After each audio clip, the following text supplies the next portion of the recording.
శ్రీ మహాజనాధిపతి నమ. శ్రీ గురుభ్యో నమ. కృష్ణం వందే జగద్గురుం. ఇక జూదంలో ఓడిపోయినటువంటి పాండవులు ఎప్పుడైతే అరణ్యాలకు వెళ్ళిపోయారో ధృతరాష్ట్రుడు చింతాగ్రస్తుడైపోయాడు. పరిపరి విధాలుగా ఆలోచిస్తున్నాడు, నిట్టూర్పులు విడుస్తున్నాడు. ఆ సమయంలో సంజయుడు అంటున్నాడు, రాజా, ధనాన్నందరినీ పొందేవు, భూమినంతటినీ ఆక్రమించుకున్నావు, పాండవుల్ని రాజ్యం నుంచి బయటికి పంపించేసేవు, ఇంకా విచారిస్తున్నావు ఎందుకు అని అడిగాడు. ఇప్పుడు ధృతరాష్ట్రుడు సమాధానం చెప్తున్నాడు, నాయన, పాండవులు మహారథులు, చాలా బలవంతులు, యుద్ధంలో మంచి నైపుణ్యం ఉన్నటువంటి వారు. అటువంటి పాండవులతో శత్రుత్వం ఏర్పడిందయ్యా. ఇప్పుడు నివారించకుండా ఎలా నేను ఉండగలను అని అడుగుతున్నాడు. అప్పుడు సంజయుడు అన్నాడు, తవేదం సకృతం రాజన్ మహద్వైరముపస్థితం. మహారాజా, ఇది నీ స్వయంకృత అపరాధము. నీ స్వయంకృత అపరాధం వల్లనే ఈ మహాశత్రుత్వం ఏర్పడింది. ఇక లోకమంతా కూడా బంధుజనులతో సమేతంగా నాశించడమే ఇంకా దీని ఫలితం అని నీ కొడుకు దుర్యోధనుడు ఉన్నాడే బుద్ధిహీనుడు వాడు. భీష్ముడు, ద్రోణుడు, విదురుడు అందరూ కూడా వారిస్తున్నారు వాడిని. కానీ వాళ్ళ మాట వినలేదు. వినకుండా ఏం చేశాడు, పాండవుల పత్ని అయినటువంటి ధర్మ మార్గంలో నడిచేటువంటి ద్రౌపదిని తీసుకురమ్మని సిగ్గు లేకుండా ఒక సూతపుత్రుడిని పంపించాడు అని ఇక్కడ సంజయుడు చెప్తున్నాడు. దేవతలు ఏం చేస్తారు అని చెప్తున్నాడు. యస్మే దేవా ప్రేక్షంతి పురుషాయ పరాభవం బుద్ధ్యా తస్యాపజర్సంతి శోభై శోవాచీనా నివసతి. దేవతలు కనుక ఎవరికైనా పరాభవం కల్పించాలి అనుకుంటే ముందు ఏం చేస్తారంటే వారి యొక్క బుద్ధిని అపహరిస్తారు. రావణుడి విషయంలో ఇదే అయింది, కంసుడి విషయంలో అయింది, ఇప్పుడు దుర్యోధన విషయంలో అవుతున్నారు. ముందు వాడి బుద్ధిని అపహరిస్తారు. అప్పుడు వాడు బుద్ధిహీనుడైపోతాడు. బుద్ధిహీనుడైన వాడు ఏం చేస్తాడంటే ఎప్పుడూ విపరీతంగా ఆలోచిస్తూ ఉంటాడు, ధర్మ మార్గాల్లో ఆలోచించడు, ధర్మానికి హాని కలిగించే రీతిలో ఆలోచిస్తూ ఉంటాడు. వినాశకాలం వస్తుంది వాడికి. వినాశకాలం రావడం వల్ల బుద్ధి ఏమవుతుందంటే పూర్తిగా కలుషితం అయిపోతుంది. అవినీతి కూడా వాడికి నీతిలా కనిపిస్తూ ఉంటుంది. ఎప్పుడూ అవినీతి వాడి మనసు నుంచి దూరంగా వెళ్ళదు. అంటే దేవతలు ఎవరిని పరాభవం చేయాలనుకున్నారో వాడి లక్షణాలు చెప్తున్నాడు సంజయుడు ఇక్కడ. వాడికి అనర్థాలన్నీ కూడా సార్థకాలుగా కనిపిస్తాయి, అర్థాలన్నీ కూడా అనర్థాలుగా కనిపిస్తుంటాయి. ఇది ఏమిటి అంటే ఉత్తిష్టంతి వినాశాయ నూనం తచ్చాస రోచతే. ఇవన్నీ కూడా వినాశకాలం యొక్క లక్షణాలు.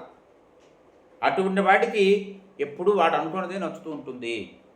నటాలో దండముద్యమ్య శిరకుంతతి దశచిత్తు కాలస్య బలమేవాదద్దు విపరీతార్థ దర్శనం. కాలము దండాన్నెత్తి ఎవరిని కూడా తలనరకదయ్యా. అర్థాన్ని మనుష్యుల చేత విపరీతంగా దర్శింపచేయడమే దాని యొక్క బలం. వాడి చేతే అటువంటి పరిస్థితిని దర్శింపచేస్తూ ఉంటుంది అని పాంచాలి ఎవరనుకున్నావయ్యా? ఆమె తపస్విని, అయోనిజ, రూపవతి, అగ్నివంశంలో పుట్టింది. అగ్ని సంభూత ఆవిడ, అగ్ని నుంచి పుట్టింది. సర్వధర్మాలు తెలిసినటువంటి ఉత్తమ స్త్రీ ఆవిడ, ఎంతో కీర్తున్నటువంటిది. అటువంటి ఆమెని సభామధ్యంలోకి ఇచ్చినప్పుడు రోమాలు నిక్కబడుచుకునేంత భయంకరమైన యుద్ధం ప్రారంభం జరిగింది అప్పుడే. ఎప్పుడైతే ఆమెను సభామధ్యంలోకి ఇచ్చారో అప్పుడే మహాయుద్ధం ప్రారంభం అయిపోయిందయ్యా అంటున్నాడు సంజయుడు. దొండజూదం ఆడుతున్నటువంటి దుర్యోధనుడు తప్పించి ఇంకెవ్వరూ కూడా అటువంటి పని చెయ్యరయ్యా అని. ఆమె రజస్వల, ఎంతో అందవతి ఆవిడ, అందంగా ఉన్నటువంటి ఆవిడ, నెత్తుటి మరకలతో ఉన్నటువంటి ఏటవస్త్రైనటువంటి ఆవిడ్ని సభామధ్యంలో తీసుకొచ్చారయ్యా. ఆమె పాండవులను చూసింది సభామధ్యంలో. వాళ్ళు రాజ్యాన్ని పోగొట్టుకున్నారు, విలువైన వస్త్రాన్ని పోగొట్టుకున్నారు, సంపదలు పోయాయి, తమని తాము కూడా కోల్పోయి ఉన్నారు పాండవుల స్థితిలో. సర్వ కామాలు విడిచిపెట్టి దాసుల్లా కూర్చున్నారు సభలో. వారు ఎలా ఉన్నారు? ధర్మపాశానికి బద్ధులై కూర్చున్నారు పాండవులు అక్కడ అంటున్నాడు సంజయుడు. అటువంటి పరాక్రమ ప్రదర్శనకు కూడా అసమర్థులై ఉన్నారు పాండవుల ఆ పరిస్థితిలో. ఎప్పుడైతే ఆవిడ పాండవులను ఆ స్థితిలో చూసిందో సభామధ్యంలో తన అవమానాన్ని మర్చిపోయింది ఆవిడ. పాండవులు అటువంటి దుస్థితిలో ఉన్నారని చూడగానే చాలా కోపం వచ్చింది, చాలా దుఃఖించింది ఆవిడ. అది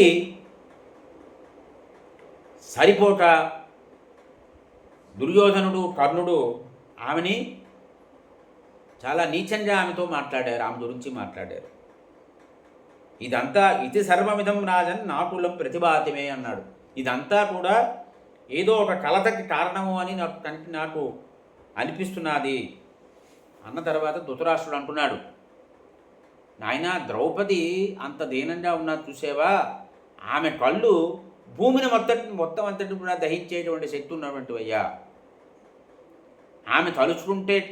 ఆమె కనుక తలుచుకుంటే ఈ పాటికి నా కుమారులు నేను మేమెవరం కూడా మిగిలి ఉండేవాళ్ళం కాదు. ఆమె ధర్మిష్ట, ధర్మ మార్గంలో నడిచేటువంటి ఆవిడ, పాండవుల ధర్మపత్ని. అటువంటి ద్రౌపదిని సభాభవనంలోకి ఎప్పుడైతే తీసుకొచ్చారో అప్పుడే గాంధారి ఇతర స్త్రీలందరూ కూడా, భరతవంశ స్త్రీలందరూ కూడా చాలా ఆక్రోశించారు, చేదరించుకున్నారు దుర్యోధనుణ్ణి, వాడి సోదరుణ్ణి. ఇక స్త్రీలందరూ కూడా, అంటే అంతఃపురంలో ఉన్న స్త్రీలు, జనబాహుల్యంలో ఉన్నటువంటి స్త్రీలు అందరూ కలిసి పగలు రాత్రి కూడా దాని గురించే సూచిస్తున్నారయ్యా. ఎప్పుడైతే ద్రౌపదిని ఆ రకంగా సభలోకి ఇచ్చారో ఆ రోజు బ్రాహ్మణులందరూ కూడా చాలా కోపించారు. అంటే ధృతరాష్ట్రుడి ఇంట్లో అగ్నికార్యం చేయలేదట బ్రాహ్మణులు. ఆ రోజు బ్రాహ్మణులకు అంత కోపం వచ్చింది, ద్రౌపదిని ఇంత అవమానపరిచారు అనేటువంటి కోపంతో వారెవరు కూడా ధృతరాష్ట్రుడి ఇంట్లో ఆ రోజు సాయంత్రం అగ్నికార్యం చేయలేదట.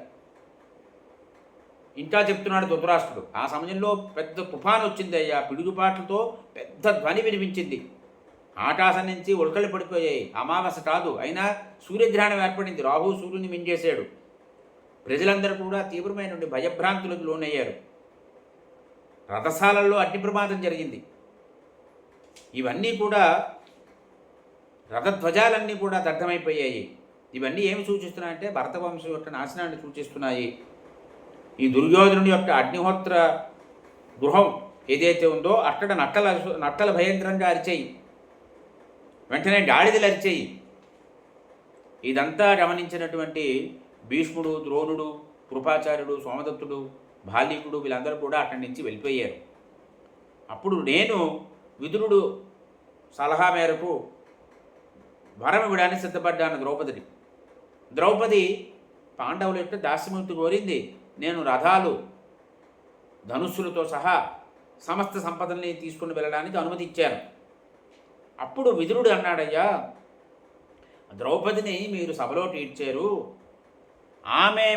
ఆమె వల్లనే వినాశం కలుగుతుంది. ఎందువల్ల? ఈ పాంచాల రాజకుమారు ఉందే, ఆమె ఉత్తమ లక్ష్మి. ఆవిడ దేవతల ఆదేశం మేరకు ఆవిడ ఇవాళ పాండవులను సేవిస్తున్నారు. ఈ పాండవులు చాలా అసహనంతో ఉన్నారు. ద్రౌపదిని జరిగినటువంటి పరాభవం ఏదైతే ఉన్నదో దాన్ని వారు సహించరు. ఎందువల్లంటే సత్యప్రతిజ్ఞుడైనటువంటి వాసుదేవుడు యొక్క రక్షణలో ఉన్నారు పాండవులు. ఈ వృష్ణివంశజులు ఎవరైతే ఉన్నారో వారు మహారథులైనటువంటి పాంచాల వీరులు, వీళ్ళు కూడా సహించరు. శ్రీకృష్ణస్వామి వారి ఆశ్రయంలో ఉన్న పాండవులకు ఇంతటి పరాభవం కలిగితే, ద్రౌపదికి ఇంత పరాభవం కలిగితే వీళ్ళెవరూ సహించరు. ఈ పాంచాలులతో కలిసి అర్జునుడు తప్పకుండా యుద్ధానికి వస్తాడు. యముడు దండాన్ని ఎలా విసురుతాడో అలాగా ఈ భీముడు గదను విసురుతూ వస్తాడు. యమదండం ఎలా వస్తుందో అలా భీముడు విసిరే గద వస్తుంది. ధీమంతుడైనటువంటి అర్జునుడు గాంధీవ టంకారం చేసుకుంటూ వస్తాడు. దాన్ని ఎవరు కూడా ఎదుర్కోలేరు, రాజులు ఎవరు కూడా. కాబట్టి పాండవులతో మైత్రిని చేసుకోవడం మంచిది అని నేను ఎప్పటికి కూడా అనుకుంటున్నాను. యుద్ధాన్ని నేను కోరుకోవటం లేదు అన్నాడు. పాండవులు కౌరవుల కంటే బలవంతులు. అందువల్ల వారితో శాంతి చేసుకోవాలి, మైత్రి చేసుకోవాలి, అని యుద్ధానికి వెళ్ళకూడదు అన్నాడు ధృతరాష్ట్రుడు. జరాసంధుడి యుద్ధంలో భీముడు ఒక్కడే జరాసంధుడిని సంహరించాడు. పాండవులతో శాంతి మాత్రమే నేను కోరుకునేది, రెండు పక్షాలకి ఇది తగినటువంటిది, నిస్సందేహంగా ఉపాయాన్ని ఆచరించు అని చెప్పాడు. ఆ రకంగా చేస్తే అందరికీ కూడా శ్రేయస్సు కలుగుతుంది అని చెప్పి విదురుడు నాకు ఈ సలహా ఇచ్చాడయ్యా, సూచన చేశాడు. కానీ నా పుత్రుల మీద మోహంతో, నా పుత్రుడికి హితం కలగాలనేటువంటి ఉద్దేశంతో నేను దాన్ని స్వీకరించలేదు అని చెప్పాడు ధృతరాష్ట్రుడు. ఈ రకంగా మనం సభాపర్వం పూర్తి చేసుకున్నాము. స్వస్తి.